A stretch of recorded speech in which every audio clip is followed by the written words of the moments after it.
आज हम एक मिस्टीरियस टॉपिक के ऊपर बात करेंगे। गुप्त टॉपिक जो है, रहस्यमय विषय के ऊपर बात करेंगे। वो है कुंडलिनी जागरण और विषयों के साथ इसका संबंध। कुंडलिनी जागरण असल में है क्या? कुंडलिनी जागरण एक सिस्टम है, एक एनर्जी सपोर्ट सिस्टम है। वो हिडन है, उसको सीक्रेट बोल सकते हो, मिस्टीरियस बोल सकते हो। एक सटल सिस्टम है, सूक्ष्म पद्धति या सूक्ष्म मेथड, उपाय है। उससे जो है हमारा जो शक्ति है, जो एनर्जी है, उसका भरपाई होती है। जितनी आवश्यकता होती है उतनी ही मिल जाती है शक्ति। नॉर्मल जीवन में शक्ति का कमी पड़ता है, इसलिए ये जागरण होने से, कुंडलिनी जागरण होने से वो शक्ति का भरपाई हो जाता है। इसलिए बड़े से बड़े काम भी आसानी से किया जा सकता है। तो इसको जागरण कैसे होता है और किस प्रक्रिया से होता है और कौन करता है, इसके बारे में चर्चा करेंगे।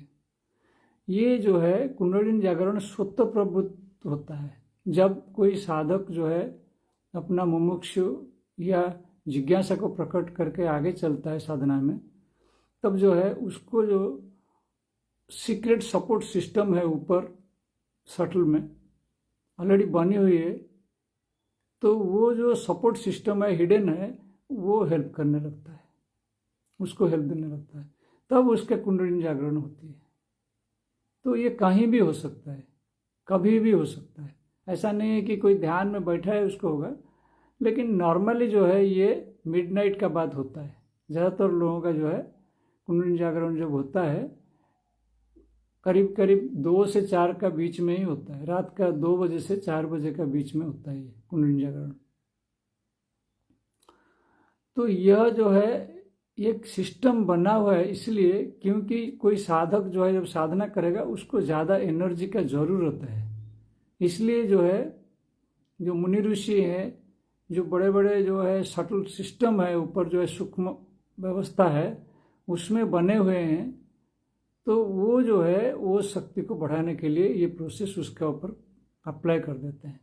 तो कोई मतलब जो है अच्छा सिस्टम है एक, जो है आगे चलने के लिए। दूसरी बात है, ये जो कुंडलिनी जागरण है इसको जबरदस्ती जागरण नहीं करना चाहिए, नहीं तो कुंभकर्ण जैसा अवस्था होता है। कुंभकर्ण का जो जागरण होता है, जो बोलते हैं उसको जगाया गया, वही है। उसको जबरदस्ती कुंडलिनी जागरण किया गया है, उसी को रामायण में दिखाया गया। अगर स्वतः प्रवृत्त भाव उपाय से उसको होता तो वो पावरफुल बन जाता। तो इसलिए किसी गुरु कोई बोल रहा है मैं कुंडलिनी जागरण करा दूंगा, उसके पास जाके कुंडलिनी जागरण ऐसे नहीं कराना है सडनली। हाँ, उसके पास रह के अगर अपना व्यवस्था को बढ़ाना है, पहले अपना समझ को बढ़ाना है, समझदारी को बढ़ाना है। क्योंकि शक्ति मिलने से पहले शक्ति को कैसे हम यूज करेंगे, यूटिलाइज करेंगे, वो जानना चाहिए। नहीं तो मिल गया और उसको यूटिलाइज करने नहीं जाना तो राक्षसी प्रवृत्ति जागृत हो जाएगा, विषय में फंस जाएगा आदमी। इसलिए विषय के साथ उसको बहुत ज़्यादा संबंध हो जाएगा। इसलिए दिखाया गया है कई जगह में जो है अब चर्चा होता है कि बाबा लोग जो है कहीं फंस गए, मतलब कहीं स्कैंडल में फंस गए, कहीं धन के चक्कर में फंस गए। तो इसीलिए ऐसा होता है, क्योंकि उसका यूटिलाइजेशन के लिए जो ज्ञान चाहिए, बुद्धि चाहिए, वो डेवलप नहीं हुआ है वो सिस्टम। पर उनको हाथ में शक्ति मिल गया किसी तरह से, वो प्रयास करके वो शक्ति पाया जा सकता है। अपने आप घटता है तो बहुत अच्छा है। कोई महापुरुष या कोई समाधि के पास, कोई सदगुरु के समाधि या कोई सदगुरु का जो है डायरेक्ट मतलब उनका संस्पर्श में वो जागृत होता है, उनके सामने बैठे बैठे जागृत हो जाता है। तो यह अच्छा है, ठीक है। और अगर वो सिस्टम जागृत अपने आप होता है तो उससे पहले वो प्रिपेयर होके भी आता है, ऐसे नहीं जागृत हो जाता है। लेकिन जो तांत्रिक मेथड है, अलग अलग मेथड है जो जागृत कराते हैं जबरदस्ती, फोर्सिबली, वो सिस्टम ठीक नहीं है, वो कभी नहीं कराना चाहिए। वो करने से भी बहुत गड़बड़ काम होगा आगे चल के, कंट्रोल नहीं रहेगा अपने ऊपर और एनर्जी का मिसयूज हो जाएगा। और एनर्जी जो मिसयूज होता है हम सब जानते हैं, न्यूक्लियर पावर का जब मिसयूज होता है तो न्यूक्लियर बम बना जाता है, तो संपूर्ण जीव जगत को ध्वंस किया जाता है उसमें। तो यह जो है कुंडलिनी शक्ति वैसे ही है। तो क्योंकि विषय जो है, आदमी जो है, जो मनुष्य जो है विषय में फंसा हुआ है। ये जो पंच इंद्रिय है और मन है, ये पहले से हमको कब्जा करके रखा है, हाईजैक करके रखा है। तो प्रकृति का यही नियम है, ऐसे चलता है। वो नीचे में जो है यही सिस्टम चलता है, वो हाईजैक करके चलाता है। तो जब हमारा माइंड जो है और इंद्रिय जो है हाईजैक होके चलता है, तो क्या होता है, हमारा पास जो एनर्जी आता है, जो खाना पीना हम खाते हैं, पानी पीते हैं, सांस लेते हैं, दिन भर रात को सोते हैं तब भी सांस चलता है, हमारा ऊर्जा जो है रिप्लेसमेंट होता है, जो एनर्जी का रिप्लेसमेंट चलता है। फिर जब एनर्जी हमारा अंदर आता है तो वो एनर्जी कहाँ खर्च होगा, कहीं ना कहीं खर्च होगा। इसलिए मन जो है विषय में घूमता है, कहीं ना कहीं जो है एंटरटेनमेंट, कहीं ना कहीं स्पोर्ट्स, कहीं ना कहीं डांस। खैर ये तो थोड़ा अच्छा है, जो है एनर्जी का यूज थोड़ा बेटर है, but it not the best use. ये बेस्ट यूज नहीं है, बट फिर भी ठीक है एक लेवल में। लेकिन इससे ज़्यादा जो है और नीचे भी चला जाता है आदमी, कहीं गड़बड़ में भी अपना ऊर्जा को खर्च करता है, क्योंकि कहीं ना कहीं वो खर्च होगा ऊर्जा, क्योंकि उसके पास कोई चारा नहीं रहता है, क्योंकि विषय में फंसा हुआ है। और विषय का शक्ति इतना प्रबल होता है, उसको खींच लेता है और ऊर्जा को खत्म करता है। फिर बार बार वो ऊर्जा चार्ज होता है। तो जैसे बैटरी चार्ज होता है, डिस्चार्ज होता है, ऐसे ही सिस्टम है बॉडी में। एनर्जी सिस्टम स्ट्रक्चर जो है वो चार्ज होता है तो डिस्चार्ज होना ही है उसको कहीं ना कहीं। बिना डिस्चार्ज होके तो बैटरी फट जाएगा, बैटरी तो रहेगा ही नहीं, चार्ज ही नहीं लेगा फिर आगे। तो चार्ज डिस्चार्ज चलता रहता है। और यह कैसे होता है, जो भी इंद्रिय जो है सक्रिय होता है जिस टाइम, वो उसमें फंस जाता है। कहीं देखने में अच्छा मसाला है, कहीं फिल्म है, कुछ है, तो उसमें एनर्जी क्षय हो जाता है। कहीं कुछ बोलने में इधर उधर का बातें, उसमें एनर्जी नष्ट हो जाता है। कहीं सेक्सुअल प्लेजर में भी एनर्जी बहुत ज़्यादा नष्ट होता है, चला जाता है। तो इसे ही जो है एनर्जी का डिप्लीट होना जो होता ही है, होगा ही होगा वो, क्योंकि उसको कोई होल्ड करके नहीं रख सकता है, ऐसा हो ही नहीं सकता। वो चेंज होगा ही होगा, ट्रांसफॉर्मेशन होगा ही होगा वो। और ज़्यादातर एनर्जी हमको नींद में मिलता है, सोते हुए। इसलिए जो है नींद का बाद रिफ्रेश लगता है, क्योंकि जो खाने पीने से मिलता है वो सफिशिएंट नहीं होता है। इसलिए जब हम नींद लेते हैं तब हमको जो है प्रकृति जो है डायरेक्ट एनर्जी फीड करता है, तो वहाँ जो है एनर्जी थोड़ा ज़्यादा बढ़ जाता है। इसलिए लोग नशा वशा लेके सो जाते हैं, क्योंकि उनका एनर्जी जब कम पड़ता है वो ज़्यादा सोने के लिए कोशिश करते हैं, नींद आने के लिए। डॉक्टर भी मेडिसिन के साथ में जो है नींद का मेडिसिन इसीलिए देता है, क्योंकि एनर्जी सिस्टम जो है उसका डिप्लीट हो गया है, तो एनर्जी थोड़ा बढ़ना चाहिए, तभी क्योर होगा बॉडी में। जब एनर्जी ज़्यादा रहता है तो अपने आप क्योर करता है। इसलिए लोग बोलते हैं मेरा मेडिटेशन में जो है बीमारी ठीक हो गया, सो बीमारी ठीक हो गया है। बहुत लोगों का बहुत सारा, बीपी भी ठीक हो जाता है, डायबिटीज ठीक होता है, थायराइड ठीक होता है, बहुत सारा एग्जाम्पल है। मेरा खुद का जो है साइनोसाइटिस भी ठीक हो गया है, बहुत लोगों का, मेरा और भी प्रॉब्लम था ठीक हुआ है, बहुत सारा ठीक होता है। क्योंकि वो एनर्जी स्ट्रक्चर जब डेवलप हो जाए वो अपने आप हाथ में लेता है काम, बॉडी अपने आप सर्जिकल प्रोसेस शुरू कर देता है। तो अपने आप जो है वो ठीक कर देता है चीज़ों को। लेकिन क्या है, वो उसको यूज करने का मेथड पता नहीं था। इसलिए कोई सदगुरु का शरण में आके साधना कर रहा है, किसी गुरु के पास में साधना कर रहा है, तो उसको मेथड बताते हैं कि एनर्जी अगर आ गया तो उसको कैसे वो यूज करेगा, नहीं तो जो है वो गड़बड़ हो जाएगा उसका ज़िंदगी में। तो इसलिए सावधान रहना है कि जो है किसी के पास जाके ज़बरदस्ती कुंडलिनी जागरण कभी नहीं करना है। ज्ञान भक्ति में पहले चलना है, साधना में चलना है, संयम में चलना है। फिर जब गुरु के पास समर्पण हो जाएगा, जब पूरी तरह से कोई समर्पित हो जाए, तब कुंडलिनी जागरण अपने आप हो जाता है। तो उसके लिए चिंता करने की बात नहीं है।